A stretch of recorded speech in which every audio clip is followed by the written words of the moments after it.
गणेश चतुर्थी की 4 पौराणिक एवं प्रचलित कथाएं। तीसरी कथा। एक समय की बात है कि विष्णु भगवान का विवाह लक्ष्मी जी के साथ निश्चित हो गया। विवाह की तैयारी होने लगी। सभी देवताओं को निमंत्रण भेजे गए, परंतु गणेश जी को निमंत्रण नहीं दिया गया। कारण जो भी रहा हो, अब भगवान विष्णु की बारात जाने का समय आ गया। सभी देवता अपनी पत्नियों के साथ विवाह समारोह में आए। अब सबने देखा कि गणेश जी कहीं दिखाई नहीं दे रहे हैं। तब वे आपस में चर्चा करने लगे कि क्या गणेश जी को नहीं न्योता है या स्वयं गणेश जी ही नहीं आए हैं। सभी को इस बात पर आश्चर्य होने लगा। तभी सबने विचार किया कि विष्णु भगवान से ही इसका कारण पूछा जाए। विष्णु भगवान से पूछने पर उन्होंने कहा कि हमने गणेश जी के पिता भोलेनाथ महादेव को न्योता भेजा है। यदि गणेश जी अपने पिता के साथ आना चाहते हो तो आ जाते, अलग से न्योता देने की कोई आवश्यकता भी नहीं थी।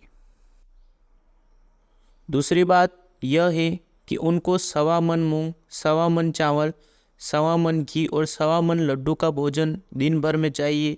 यदि गणेश जी नहीं आएंगे तो कोई बात नहीं, दूसरे के घर जाकर इतना सारा खाना पीना अच्छा भी नहीं लगता। इतनी वार्ता कर ही रहे थे कि एक ने सुझाव दिया, यदि गणेश जी आ भी जाए तो उनको द्वारपाल बनाकर बैठा देंगे कि आप घर की याद रखना। आप तो चूहे पर बैठकर धीरे धीरे चलोगे तो बारात से बहुत पीछे रह जाओगे। यह सुझाव भी सबको पसंद आ गया, तो विष्णु भगवान ने भी अपनी सहमति दे दी। होना क्या था कि इतने में गणेश जी वहां आ पहुँचे और उन्हें समझा बुझाकर घर की रखवाली करने बैठा दिया। बारात चल दी। तब नारद जी ने देखा कि गणेश जी तो दरवाजे पर ही बैठे हुए हैं, तो वे गणेश जी के पास गए और रुकने का कारण पूछा।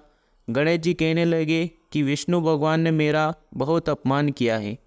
नारद जी ने कहा कि आप अपनी मूषक सेना को आगे भेज दे तो वह रास्ता खोद देगी, जिससे उनके वाहन धरती में धंस जाएंगे।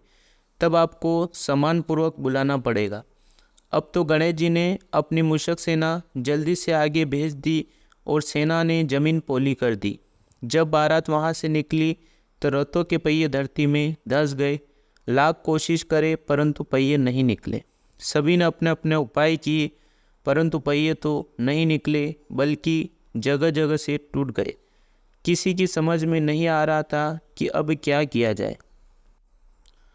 तब तो नारद जी ने कहा, आप लोगों ने गणेश जी का अपमान करके अच्छा नहीं किया। यदि उन्हें मना कर लाया जाए तो आपका कार्य सिद्ध हो सकता है और यह संकट टल सकता है। शंकर भगवान ने अपने दूत नंदी को भेजा और वे गणेश जी को लेकर आए। गणेश जी का आदर सम्मान के साथ पूजन किया। तब कहीं रथ के पहिए निकले। अब रथ के पहिए निकल को गए, परंतु वे टूट फूट गए तो उन्हें कौन सुधारे। पास के खेत में खाती काम कर रहा था, उसे बुलाया गया। खाती अपना कार्य करने से पहले श्री गणेशाय नमः कहकर गणेश जी की वंदना मन ही मन करने लगा। देखते ही देखते खाती ने सभी पहियों को ठीक कर दिया। तब खाती कहने लगा कि हे देवताओं, आपने सर्वप्रथम गणेश जी को नहीं मनाया होगा और न ही उनकी पूजन की होगी, इसलिए तो आपको साथ यह संकट आया है। हम तो मूर्ख अज्ञानी हैं, फिर भी पहले गणेश जी को पूजते हैं, उनका ध्यान करते हैं। आप लोग तो देवता गण हैं, फिर भी आप गणेश जी को कैसे भूल गए। अब आप लोग भगवान श्री गणेश जी की जय बोलकर जाएं तो आपके सब काम बन जाएंगे और कोई संकट भी नहीं आएगा। ऐसा कहते हुए बारात वहाँ से चल दी और भगवान विष्णु का लक्ष्मी जी के साथ विवाह संपन्न करा के सभी सकुशल घर लौट आए। हे गणेश जी महाराज, आपने विष्णु को जैसो कारज सारियो, ऐसो कारज सबको सिद्ध कर जो। बोलो गजानन भगवान की जय।